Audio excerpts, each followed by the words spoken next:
Bonjour, je suis heureuse de vous convier au musée du Quai Branly pour découvrir la magnifique exposition qui met le Cameroun à l'honneur à Paris.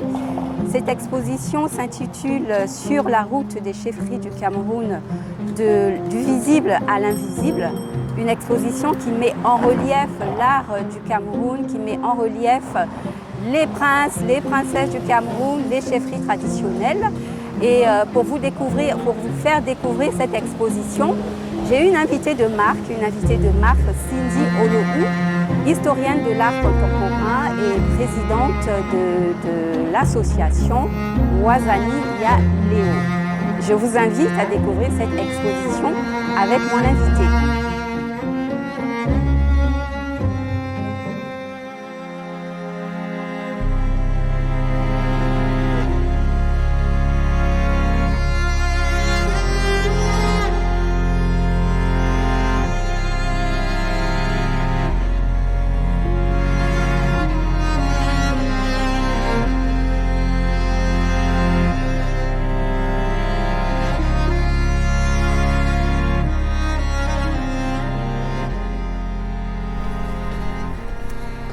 Bonjour Cindy. Bonjour. Bienvenue au Palais. Merci. Vous êtes la commissaire de l'exposition. Je voudrais savoir qu'est-ce que c'est que le Palais qui nous fait office de décor pour notre interview. Alors, ici, on est devant une réinterprétation du palais traditionnel de la chefferie Banjoun. Et il faut savoir que toutes les chefferies ont une case traditionnelle, aussi appelée grande case ou palais du peuple, ou encore case Nemo, et il y a un rôle vraiment central. Tout l'urbanisme de la chefferie est un peu pensé autour du palais et de l'axe de vie. Et on voulait rendre ça aussi dans la scénographie pour bien faire comprendre comment les chefferies sont des espaces qui sont structurés et organisés, avec à leur tête un chef.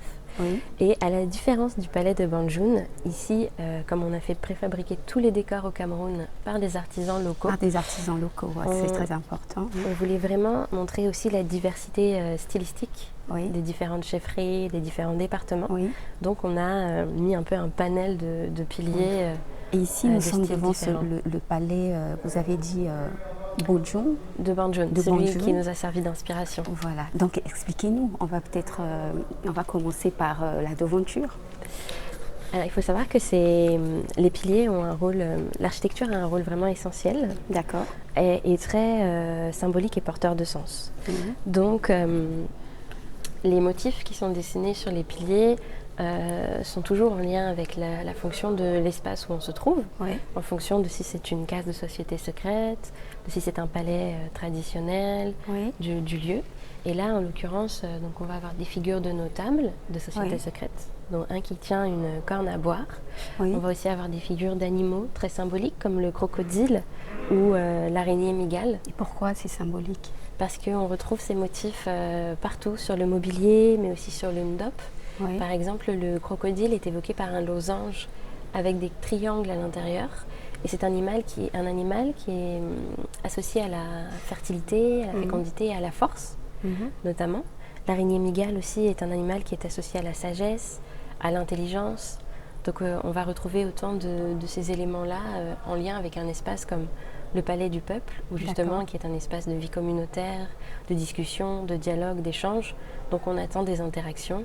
On espère qu'ils vont être fructueux et on va avoir tout un vocabulaire. On va entrer pour faire découvrir aux téléspectateurs ce qu'il y a à l'intérieur. Vous allez nous décrire, vous êtes la commissaire de l'exposition. C'est magnifique, c'est beau et nous avons ce que nous voyons au Cameroun sur place. Oui. L'idée, c'était vraiment que le visiteur puisse se rendre compte à la fois que on l'immerge dans un univers, mais que ça renvoie aussi quelque chose de physique et de réel, que c'est pas juste une histoire qu'on raconte, que toutes ces architectures sont toujours présentes au Cameroun. Au centre, le numéro 5, vous avez justement le palais traditionnel de Banjoun, dont je vous parlais juste avant. Vous avez d'autres palais traditionnels tout autour. Le numéro 6, c'est celui de Bateau-Femme. Et justement, on retrouve ce système de piliers sculptés avec un revêtement en bambou tressé et la toiture en chaume. Mais on voit bien les différences de style entre les piliers de Batoufam et ceux de Banjoun. D'accord. Ce qui montre bien qu'il y a aussi des choix. On a aussi présenté les portes d'entrée monumentales, puisque chaque chefferie royale a une porte d'entrée monumentale, avec toujours 7 ou 9 toits coniques qui renvoient au Conseil des 7 ou au Conseil des 9 qui gouvernent avec le chef. D'accord. Et là, ce sont les piliers. Et juste ici, oui, vous avez des piliers. Donc, celui juste devant nous provient de la chefferie Baham. Il est conservé au musée de la chefferie. Les 4 suivants sont des piliers Bamoun des collections du musée du Quai Branly. Et justement, ce que je vous disais sur le vocabulaire qu'on retrouve justement sur ces piliers d'architecture, vous retrouvez donc le crocodile avec son corps un peu en losange et les triangles creusés sur son dos. Sur le côté, vous retrouvez l'araignée mygale qui est juste là. Et vous avez également le serpent qui est un animal avec une très forte portée symbolique. D'accord. Et le serpent à double tête est l'emblème du royaume Bamoun. C'est vrai, il a une double tête. Ah oui, c'est vrai. Vous l'avez déjà vu? Je ne l'ai jamais vu en vrai, mais sur tous les emblèmes du royaume, on a le serpent avec 2 têtes. D'accord. Alors, on va se remettre bien en face des colonnes pour bien mettre en valeur cette belle œuvre. Et je voudrais vous poser la question de savoir comment vous est née la collaboration, parce que vous faites partie de l'association La Route des Chefferies. Comment vous est née vous est venue cette idée de collaboration avec le musée? Alors, il faut savoir que La Route des Chefferies travaille depuis 20 ans maintenant 20 ans. À l'ouest et au nord-ouest. D'accord. C'est une longue durée. Et pendant ces 20 ans, ils ont développé plus d'une quinzaine de musées. Oui. Qui maintenant s'est étendu au reste du Cameroun. Donc il y a un musée dans la région du littoral. Il y a la route du Sahel qui vient de débuter ses activités. Oui. Et donc c'est en s'appuyant en fait sur cette expérience de 20 ans et cette collaboration avec les chefs traditionnels que le musée a offert une carte blanche à l'association. D'accord. Pour présenter aussi, au-delà de présenter les chefferies des Grassfield, l'objectif c'était aussi de présenter un autre rapport au patrimoine que véhicule et porte l'association La Route des Chefferies. Alors, donc, cette exposition nous montre qu'il y a beaucoup d'objets qui sont présentés. Nous avons vu des trônes, il y a des portiques, il y a la représentation des palais, il y a des photos et j'ai appris que les princes et les princesses aussi sont sur place. Ils ont transporté leurs totems, ils ont transporté leurs attributs de pouvoir. Et donc, comment vous vous êtes arrangé pour les convaincre, pour qu'ils arrivent à Paris? Justement, en s'appuyant sur cette collaboration de 20 ans entre la Route des Chefferies et les chefs. En 2006, la Route des Chefferies a rédigé une charte des territoires et du patrimoine qui a été signée par une 50aine de chefs. D'accord. Et ils travaillent vraiment quotidiennement avec eux dans les cases patrimoniales. Qu'est-ce qui a motivé ça? Cette charte des territoires? Oui. Je pense qu'il y a eu une prise de conscience au début des années 2000, fin des années 90, des risques de perte de cette tradition, qu'elle dépérisse progressivement, avalée par la modernité, par tout cela, et donc une volonté aussi des autorités traditionnelles que sont les chefs et leurs notables de préserver ce patrimoine et de continuer à le faire vivre et donc de le donner à voir aussi aux visiteurs. D'accord. Et donc, c'est une exposition que je peux considérer comme un partage parce que vous transportez des œuvres d'art du Cameroun. Hein. C'est toute une logistique. Vous transportez pour le musée du Quai Branly. Et donc, c'est un partage de culture. Et moi, la question que je voudrais vous poser, c'est de savoir, est-ce que ce concept peut être transposé au Cameroun, du genre les œuvres d'art français qu'on peut retrouver au Louvre, qu'on peut retrouver ailleurs. Est-ce que cela pourrait se faire au Cameroun? Moi, je ne travaille pas pour le musée, donc je ne peux pas m'engager pour eux. Mais exemple. Mais je sais que là, pour le Sénégal, il y a une exposition à Dakar sur Picasso, il me semble. Ah oui? Et que ce sont des objets du musée du Quai Branly, notamment, qui sont présentés au Sénégal. Donc j'ai l'impression qu'il y a de plus en plus une prise de conscience de partager les cultures. Que ce ne soit pas toujours à sens plutôt de les conserver, mais plutôt d'en faire un partage. D'accord. C'est l'objet de cette émission également. Hein. Nous faisons le partage des cultures. Et donc aujourd'hui, c'est marqué par un temps fort. Et ce temps fort, c'est le changement des trônes, la rotation des trônes. C'est ça. C'est quoi le symbole de cette rotation? C'est juste pour changer le décor de l'exposition ou il y a une portée symbolique? Il y a une portée symbolique. D'accord. Il y a une portée déjà en termes de contenu, c'est-à-dire qu'on a présenté une allée des trônes, mais ils n'ont pas leurs attributs avec eux. Et donc il y avait aussi cet enjeu de ne pas laisser penser que le trône est toujours seul.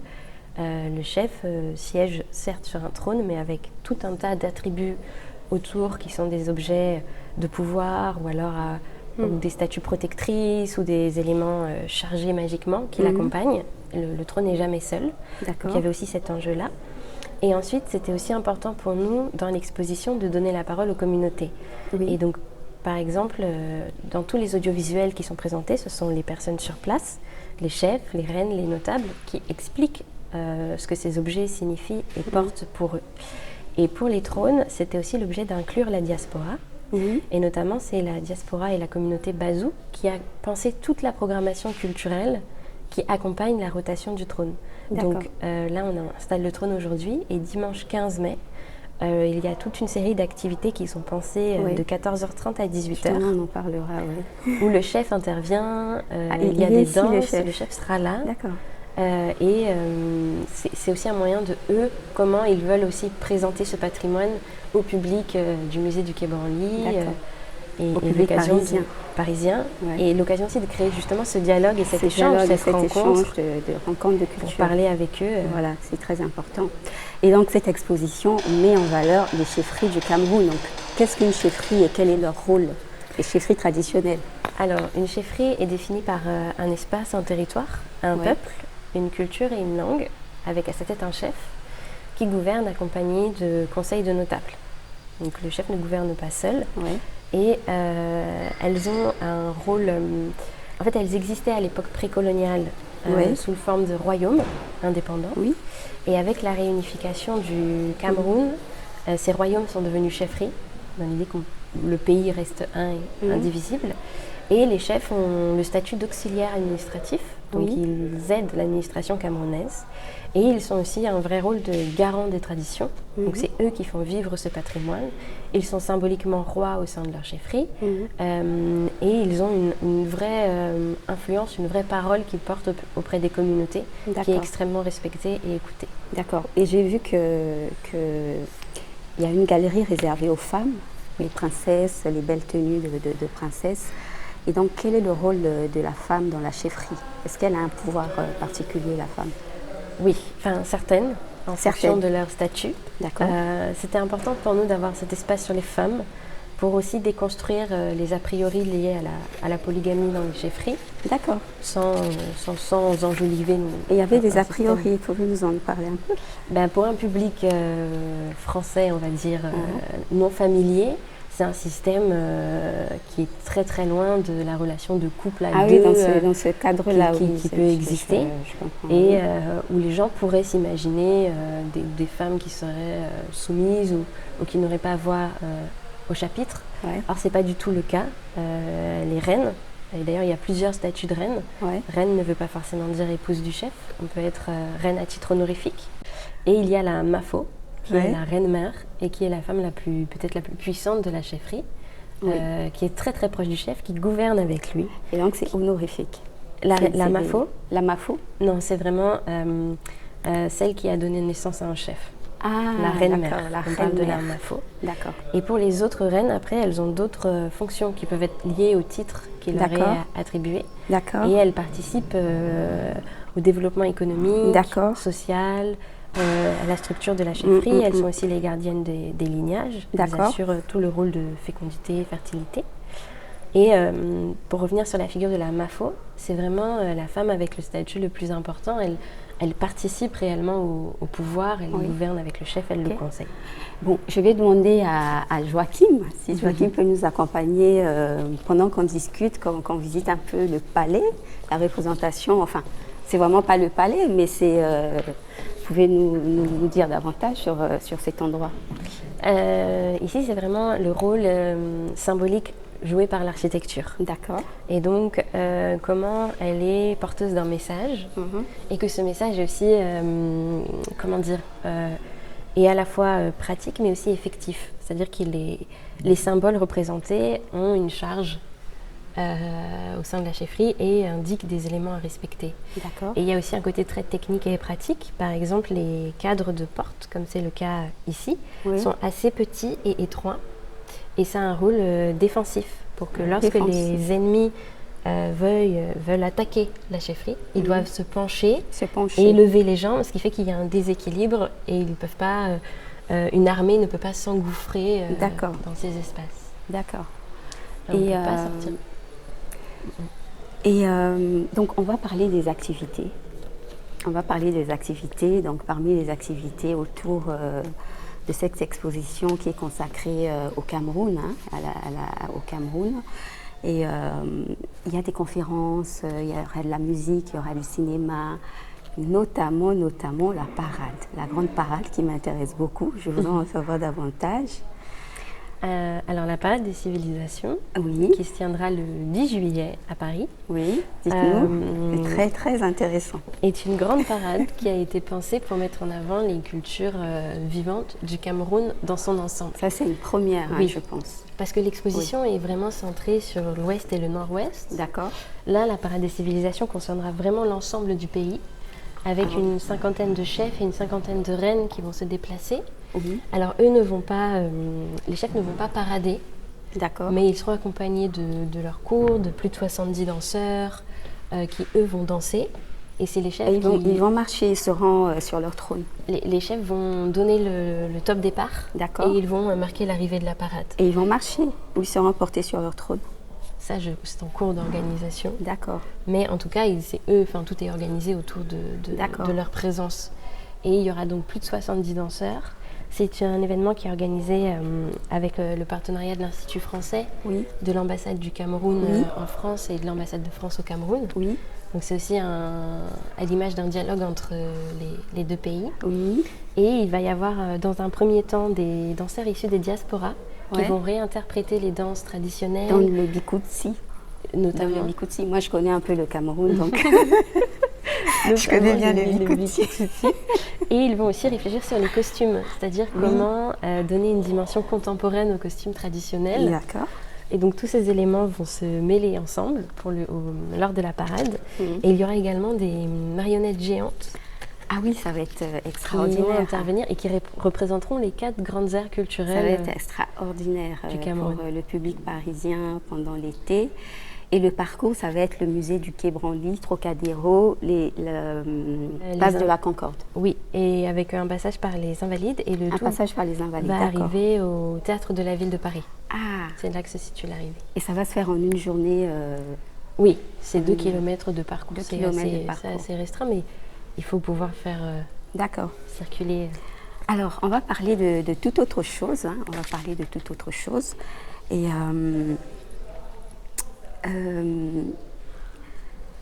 nous savons que la spiritualité a une empreinte vraiment importante sur l'art africain. Et je voudrais savoir, selon vous, est-ce que cela est un facteur qui repousse un peu les Africains à considérer leur propre art? Je ne sais pas.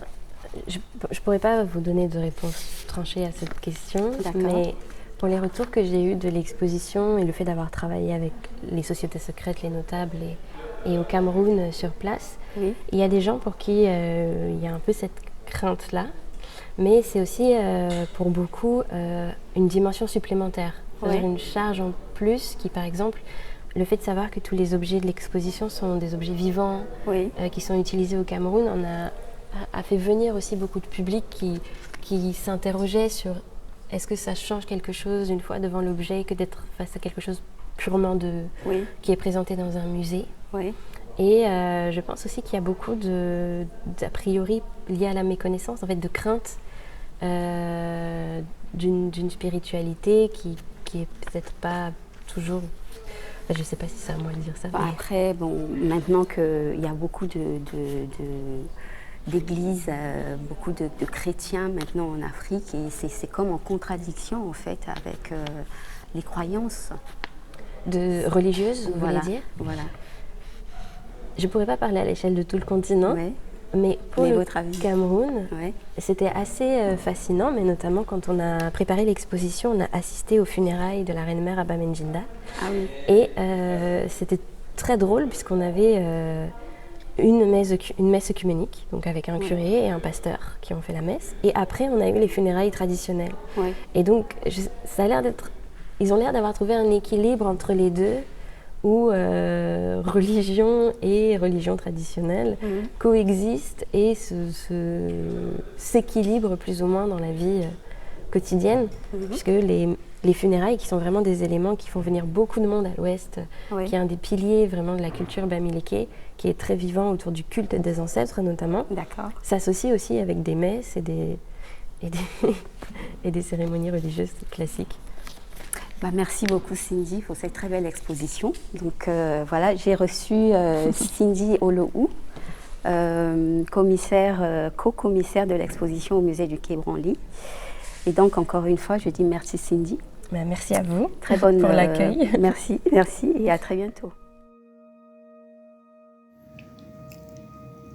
L'exposition sur la route des chefferies du Cameroun, du visible à l'invisible, présente l'art des communautés établies sur les hauts plateaux des Grassfields, à l'ouest et au nord-ouest du Cameroun. Ponctuée d'œuvres d'artistes contemporains camerounais, elle met en valeur l'influence culturelle des chefferies sur l'art contemporain et la dimension vivante de ce patrimoine, le long d'un parcours conçu comme une plongée au cœur de la société bamileke.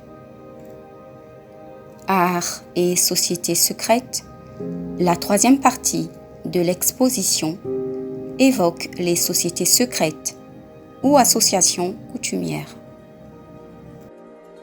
Considérées comme des contre-pouvoirs, ces congrégations conseillent, soutiennent ou contrôlent le chef et sont indispensables à l'équilibre de la communauté.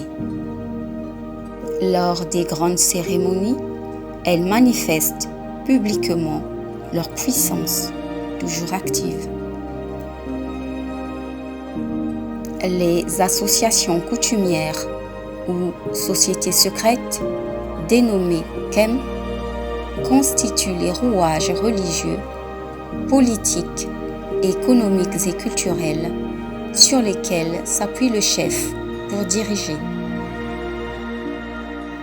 Elles encadrent son pouvoir et sont une tribune qui permet aux individus de s'exprimer et d'être partie prenante des affaires de la chefferie.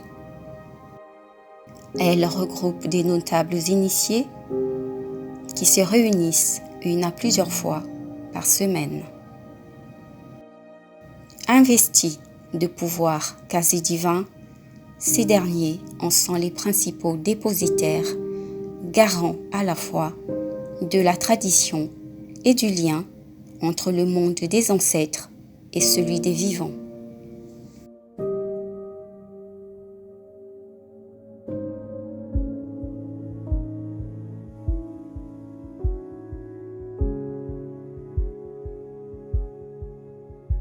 Les productions artistiques qui les entourent reposent sur des fondements religieux, donnant à voir un art symbolique et collectif.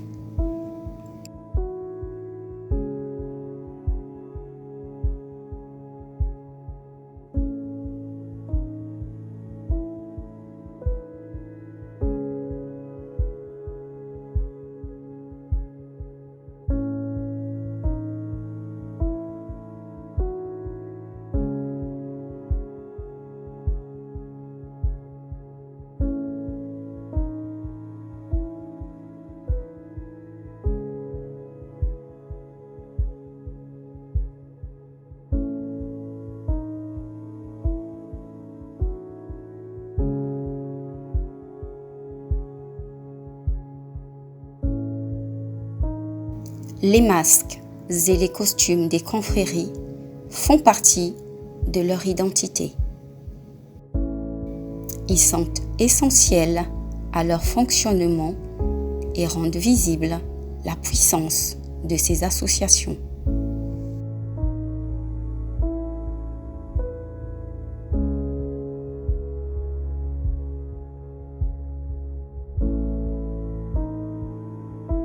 Elles incarnent le dialogue du visible et de l'invisible à travers des danses connues des seuls initiés, mais réalisées lors de grandes cérémonies devant un vaste public de profanes.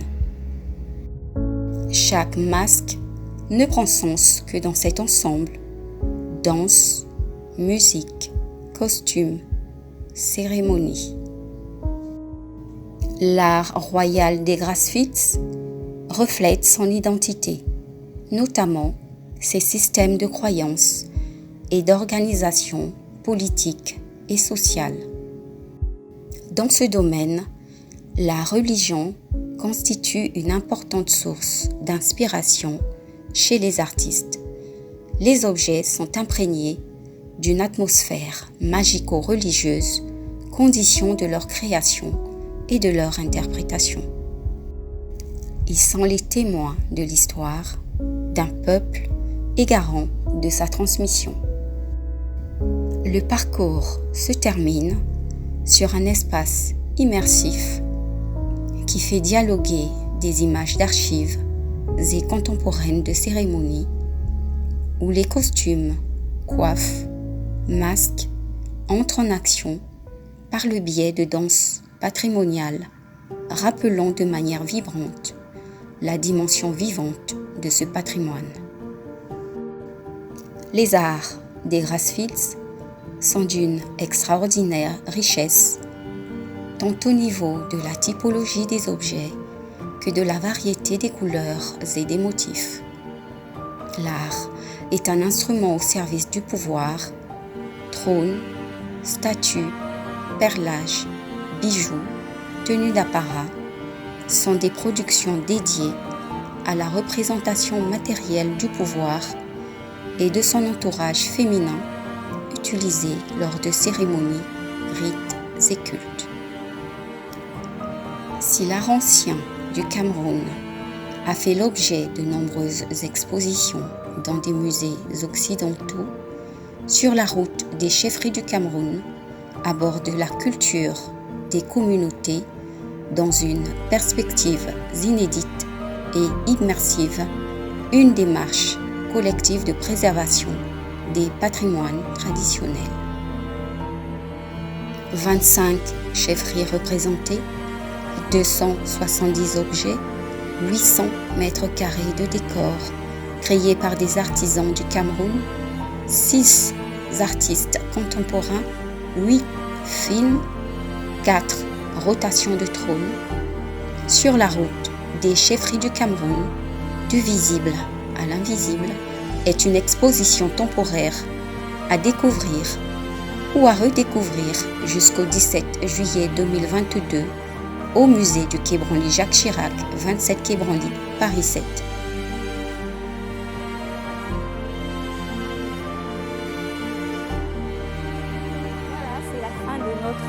Émission et la fin de l'exposition, de la très belle exposition que nous vous avons fait découvrir sur les chefferies traditionnelles du Cameroun. Nous vous donnons rendez-vous pour les prochaines activités autour de cette exposition. Les prochaines activités, ce sont les conférences, ce sont les ateliers, ce sont les danses, c'est le cinéma et c'est également et notamment la grande parade qui aura lieu en juillet. Grande parade qui mettra en œuvre les trônes, qui mettra en lumière les chefs et les princesses du Cameroun. Donc, je tiens à remercier le musée du Quai Branly pour la confiance renouvelée. Je remercie également de manière appuyée le réalisateur qui m'a accompagné pour vous faire visiter cette exposition. Et donc, je vous dis à très bientôt, certainement au musée, à un autre musée de Paris, pour vous faire découvrir d'autres œuvres africaines avec un écrivain de renom. À très bientôt. Au revoir.